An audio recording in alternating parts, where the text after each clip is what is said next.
situation vécue, un moment inattendu, derrière chaque expérience, même la plus anodine, se cache une compétence, une vraie. Bienvenue dans Elles Inspirent Studio, version pépite, un format court, piquant et toujours audacieux, là où chaque histoire révèle ce que tu sais déjà faire. Bonjour Sandrine, bienvenue dans le podcast. Bonjour Marine, merci pour ton accueil. Alors aujourd'hui, on est ensemble pour un épisode pépite. Donc on va très rapidement, puisqu'on a 100 minutes devant nous, parler d'une de tes expériences de vie qui a été importante pour toi et surtout de la compétence qu'elle t'a permis de développer. Avant qu'on commence, est-ce que tu peux nous dire qui tu es rapidement, qu'on sache un petit peu, avant qu'on apprenne à te connaître en tout cas? Oui, avec plaisir. Alors moi, c'est Sandrine Renaudin. Je suis sophrologue. J'accompagne celles et ceux qui veulent améliorer leur sommeil, en finir avec l'anxiété, retrouver confiance en eux, performer ou tout simplement retrouver de la sérénité et s'épanouir pleinement.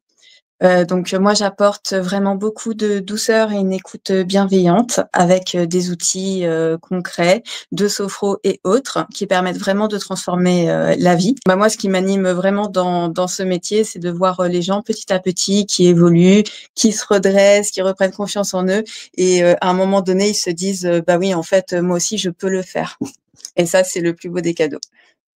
Super. Alors, justement, si on entre dans le vif du sujet, quelle est l'expérience qui a marqué ton parcours? Alors, un saut en parachute, tout simplement. Alors, pour remettre les choses dans leur contexte, j'étais en fin de formation de sophrologie et moi, j'ai une peur panique du vide, mais c'est pas la petite peur, c'est vraiment la peur panique qui paralyse, qui fait pleurer, etc. Et on m'a offert ce saut. Donc, j'étais d'abord très en colère. Et puis, j'ai décidé de tenter l'expérience, notamment grâce à mes outils sophro. Donc j'en ai utilisé 3. Il y en a un qui permet petit à petit d'apprendre à traverser un événement, un autre qui permet de corriger les phobies et un troisième très utile qui est un geste signal qui permet grâce à un geste de se mettre dans un état émotionnel donné. Donc moi, fallait que je conserve mon calme et j'ai choisi comme geste le geste qu'on fait au moment de sauter de l'avion. Donc je me suis entraînée pendant plusieurs mois. La date fatidique a fini par arriver. Alors au début de mes entraînements sophro, je paniquais moi-même, hein. Donc ça a été un long processus. Et le jour J, quand l'aérodrome m'a appelée et m'a dit ça y est, c'est le jour J, c'est bon, toutes les conditions sont réunies, je me suis mise à pleurer. Et je voulais plus le faire. Et puis finalement, je me suis dit allez, t'as pas fait tout ça pour rien, donc va jusqu'à l'aérodrome et puis après tu verras. Donc j'ai fait une dernière séance de sophro dans la voiture. Puis arrivé à l'aérodrome, tout s'est déroulé. J'ai enfilé la combi, j'ai fait le briefing, je suis montée dans l'avion, je suis restée mais vraiment super sereine. La porte s'est ouverte, il y a une jeune fille devant moi qui s'est mise à hurler, à paniquer, qu'elle voulait pas sauter. Donc l'instructeur a été très très vite pour la faire sauter. Et puis moi, j'ai fait mon geste signal, on s'est approché de la porte et ça y est quoi, j'ai fait le grand saut. Donc ça a été un moment inoubliable avec la vitesse, la poussée d'adrénaline. Et puis le parachute s'est ouvert, j'ai atterri et là je me suis vraiment sentie fière de moi. Vraiment heureuse de l'avoir fait, fière de moi.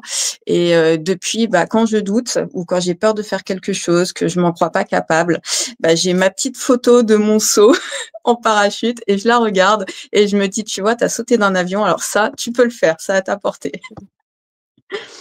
Et justement, on entend à travers ce que tu viens déjà de raconter, la compétence primordiale que tu as développée grâce à ça, c'est la détermination. On en a un petit peu parlé ensemble. Qu'est-ce que tu mets derrière détermination? Comment ça te sert aujourd'hui professionnellement? Comment tu réutilises cette compétence? La détermination, c'est vraiment, c'est oser également, tu vois, c'est ne pas se laisser guider par ses peurs, c'est y aller, c'est accepter d'avoir peur et y aller quand même et trouver le moyen de le faire petit à petit et comment j'utilisais au quotidien, il faut savoir que, enfin, toi-même, tu sais, quand on est entrepreneur, c'est vraiment difficile au quotidien, il y a l'insécurité, il y a tout un tas de facteurs à gérer et c'est ça qui me permet dans les moments où c'est plus difficile de pas laisser tomber et de continuer. Ouais. De garder le cap, en fait. Voilà, de garder le cap. C'est vraiment C'est aller à fond. Super. Même quand on doute. Merci beaucoup en tout cas pour ce partage. Donc vraiment une expérience forte qui t'a Oui, marqué très forte. et qui t'a permis de développer du coup une compétence forte aussi qui est hyper ancrée en toi du coup à Oui. l'issue. Oui, que j'utilise au quotidien. Merci beaucoup Sandrine d'avoir partagé cette expérience avec nous et j'espère que du coup ça inspirera des femmes. Alors attention, n'ayez pas peur, on n'a pas besoin de sauter pour développer sa détermination, on la développe de plein d'autres manières aussi, mais en tout cas c'était un très bel exemple. Merci Sandrine. Merci Marine. C'était une pépite, un moment pour faire briller une compétence qu'on sous-estime trop souvent. Et si ça t'a parlé, partage ce mini-épisode à une femme qui mérite de croire un peu plus en ce qu'elle sait faire.